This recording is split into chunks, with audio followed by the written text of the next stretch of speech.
अगर आपको ये लगता है कि एफबीआर उन लोगों के पीछे जाता है जो अपनी इनकम डिक्लेयर करते हैं, तो आप गलत सोच रहे हैं। आजकल एफबीआर का डाटा मैचिंग सिस्टम इतना स्ट्रॉन्ग हो चुका है कि अगर आपने अपनी वेल्थ, अपनी रकम, अपनी अमाउंट कहीं पे भी छुपाने की कोशिश की, चाहे वो बैंक में रखी हो या उसकी प्रॉपर्टी खरीद के रखी हो या किसी जगह पे इन्वेस्टमेंट की हो, तो ये तमाम चीज़ें एफबीआर की नज़रों में आ जाती हैं। आज की इस वीडियो में मैं आपको आसान अल्फाज में समझाने की कोशिश करूंगा कि एफबीआर का डाटा मैचिंग सिस्टम क्या है और ये कैसे काम करता है, किस किस डाटा के ज़रिए वो आपकी इनकम को ट्रेस करता है और किस तरह आप अपने आप को अननेसेसरी नोटिस से बचा सकते हैं। सबसे पहले ये समझना बहुत ज़रूरी है कि एफबीआर का डाटा मैचिंग सिस्टम असल में है क्या।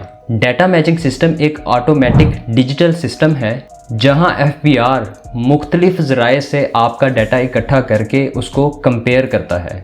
जैसे आपके बैंक अकाउंट की ट्रांजैक्शंस, आपके नाम पे कितनी प्रॉपर्टीज़ रजिस्टर्ड हैं, आपके नाम पे कितनी गाड़ियां हैं, यूटिलिटी बिल्स, ट्रैवल रिकॉर्ड और नादरा के CNIC बेस्ड सिस्टम से तमाम जो इन्फॉर्मेशन इकट्ठी होती है, इन तमाम सोर्सेज से इकट्ठे होने वाले डाटा को एफबीआर कंपेयर करता है।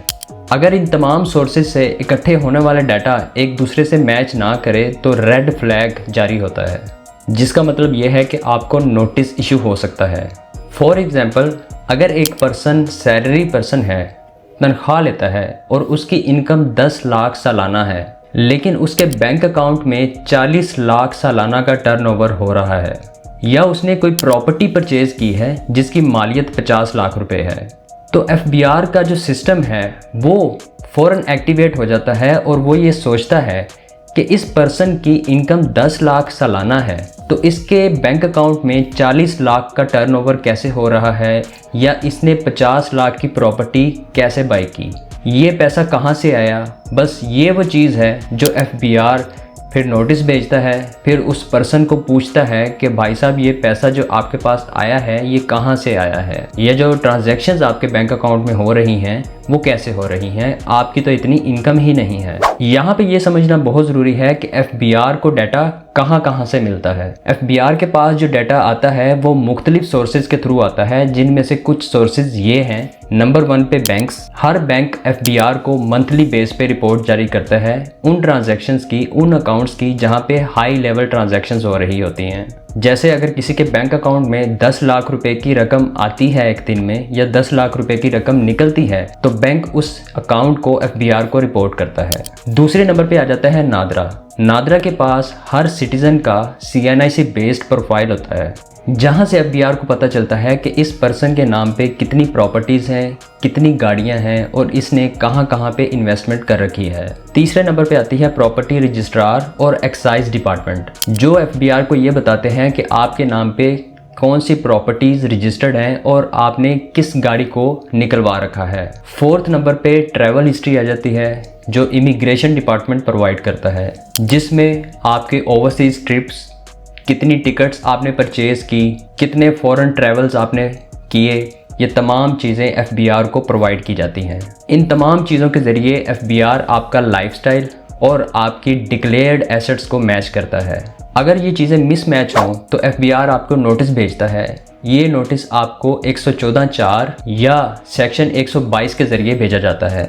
दूसरे नंबर पे एफबीआर ये काम करता है कि आपका सोर्स ऑफ इनकम आपसे पूछता है। तीसरे नंबर पे ये होता है कि अगर आप इसका जवाब ना दें या एफबीआर को तसल्ली बख्श जवाब ना मिले, तो फिर एफबीआर आप पे पेनल्टी लगाता है और आपसे टैक्स डिमांड किया जाता है। लेकिन अगर आप नॉन फाइलर हैं तो ये मसला आपके लिए और भी गंभीर साबित होता है। पेनल्टी के साथ साथ आपको टैक्स भी लगाया जाता है और आपको कंपलसरी फाइलर लिस्ट में भी डाला जाता है, जिसके बाद आपको अपनी एनुअल रिटर्न फाइल करनी होती है और अपने तमाम चीज़ें डिक्लेयर करनी होती हैं। मिसाल के तौर पे एक पर्सन के नाम पे 2 गाड़ियाँ और एक प्लॉट था, लेकिन उन्होंने कभी भी अपनी रिटर्न जमा नहीं करवाई थी। एफबीआर के डाटा मैचिंग सिस्टम ने इस इंफॉर्मेशन को एक्साइज और बैंक की तरफ से जो इन्फॉर्मेशन मिली थी उसको कंपेयर किया, जो मिसमैच हुई तो उनको ऑटोमेटिक नोटिस चला गया। उन्होंने जब मुझसे रब्ता किया तो मैंने उनका रिकॉर्ड चेक किया और पास्ट में जो उनकी रिटर्न्स फाइल हुई थी उनको चेक किया। फिर उन रिटर्न्स को मैंने करेक्ट किया और उनके जो एसेट्स डिक्लेयर नहीं हुए थे उनको डिक्लेयर किया। और उनकी इनकम डिक्लेयर की और उनका केस क्लोज करवाया। अब मैं आपको बताता हूँ कि अगर आप ऐसी सिचुएशन में आते हैं या आप रेड फ्लैग में आते हैं तो आपने क्या करना है, आप क्या कर सकते हैं। देखें, आपको ये चीज़ समझना बहुत ज़रूरी है कि एफबीआर का अब जो सिस्टम है वो मैनुअल नहीं रहा, अब डिजिटल होने की तरफ जा रहा है और एफबीआर ने अब एआई को अडॉप्ट करना शुरू कर दिया है। पहले ये होता था कि अगर आपने कोई पैसे प्रॉपर्टी में इन्वेस्ट किए हैं या कहीं और इन्वेस्टमेंट की है तो वो एफबीआर से छुपी रहती थी, लेकिन अब आपके पैसे बैंक में पड़े हों, प्रॉपर्टी में हों या कहीं पे भी इन्वेस्टमेंट हो तो वो एफबीआर की नज़रों में आ ही जाती है। इसलिए अगर आप अपनी रिटर्न फाइल नहीं करते और अपनी रिटर्न में प्रॉपर अपनी चीज़ें डिक्लेयर नहीं करते, अपनी इनकम डिक्लेयर नहीं करते, तो ये चीज़ें आपके ही खिलाफ हो जाएंगी, आपके लिए नुकसान बन जाएंगी। आपको बस ये करना है कि अपनी टैक्स रिटर्न टाइम पे फाइल करनी है और जो भी चीज़ें अपनी रिटर्न में डिक्लेयर कर रहे हैं उसको मैच करें और वो एक्यूरेटली डिक्लेयर होनी चाहिए, उसमें कोई भी कमी बेशी ना रहे। और अगर कोई पुरानी प्रॉपर्टी या कोई ट्रांजैक्शन है तो उसका रिकॉर्ड मेंटेन रखें अपने पास, ताकि अगर आपको कोई नोटिस आ जाता है तो आप उसको करेक्ट कर सकें, अपनी पुरानी रिटर्न्स को रिवाइज करके ठीक कर सकें और अपना केस बेहतरीन तरीके से ख़त्म करवा सकें। फिर भी अगर आपको लगता है कि आपको एफबीआर का नोटिस आ सकता है या आपके अकाउंट में आपके टैक्स रिटर्न्स में मिसमैच है तो आपको घबराने की ज़रूरत नहीं है। आप मुझसे रब्ता करके अपना अकाउंट ठीक करवा सकते हैं, अपनी टैक्स रिटर्न्स को रिवाइज करवा सकते हैं, ठीक करवा सकते हैं, जिसमें हम आपके पुरानी जो रिटर्न्स हैं अगर उसमें डाटा आपका डिक्लेयर नहीं है तो उसमें हम आपका डाटा भी डिक्लेयर करेंगे और आपकी रिटर्न्स को करेक्ट करके देंगे। इसके लिए आप नीचे दिए गए व्हाट्सएप नंबर पे मैसेज करके रब्ता कर सकते हैं। याद रखें कि एफबीआर का मकसद आपको नोटिस भेजना या आपको तंग करना नहीं है। एफबीआर का मकसद ये है कि हर चीज़ ट्रांसपेरेंट हो और तमाम चीज़ें डॉक्यूमेंटेड हो।